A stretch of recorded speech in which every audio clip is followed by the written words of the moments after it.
Victor Tao joins us now from Hong Kong. He's an assistant professor at the University of Hong Kong and specializes in international relations of the Asia Pacific. Victor, if we could sort of pick up on what Michelle was talking about, I'm wondering how a man who was allegedly waving a Hong Kong independence flag can be arrested under one of those charges. It's looking like Beijing is taking this very seriously, and any activity simply will not be tolerated. I think you're right. He was actually carrying a placard that says "Independence for Hong Kong," and I think he's the first one to be arrested. It's one of the explicit things that Beijing is targeting with this new set of laws.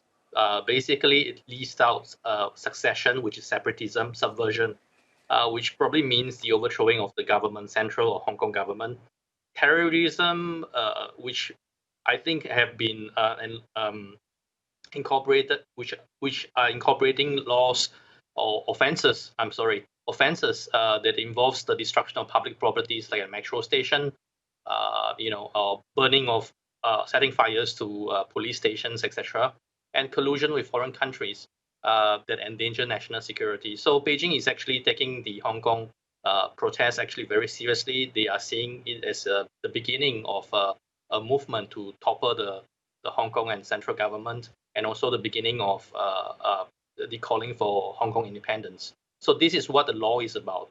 So essentially, it's an adjustment to the one country, two systems that put the emphasis on one country first. And I think it's the first time in the 20-odd years that, since Hong Kong has returned to China's sovereignty, that Beijing has flexed its muscles on Hong Kong. I think this is also an exercise to highlight the difference between the state and sovereign power, the responsibilities of the Hong Kong chief executive to China and to Hong Kong.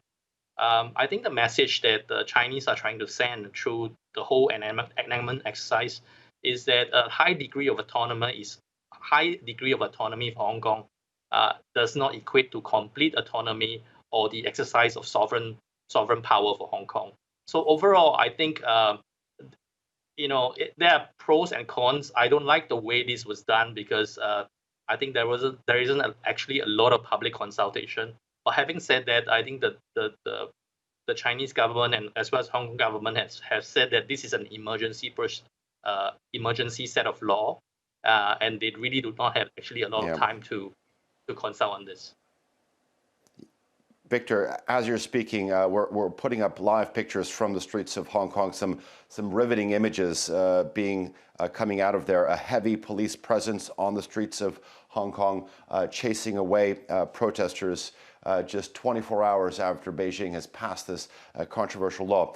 You talked about the balance between state and national sovereignty. I mean, I'm wondering if there's a feeling that the more that Beijing sort of seeks to tighten its grip, the more that this is going to drive residents into the direction of the pro-democracy camp?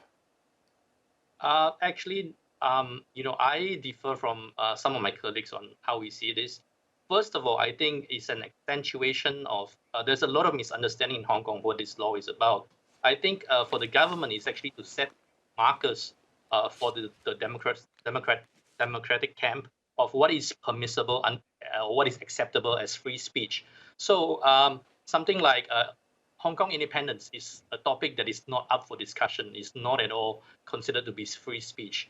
The overthrow of the HKSAR government or the central government and the Communist Party is not considered to be free speech. But having said that, having established these guiding principles, I think it would help pave the way for greater democratization in Hong Kong, because I think the aim of China is really to keep the one country, two systems alive. So what they are really after is to set up a system where the Hong Kong people can actually realize their limited sense of democracy in Hong Kong in going forward.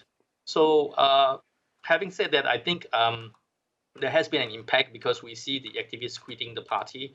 Most high-profile activists like Joshua Wong and Agnes Chow, they have quit their own party yesterday.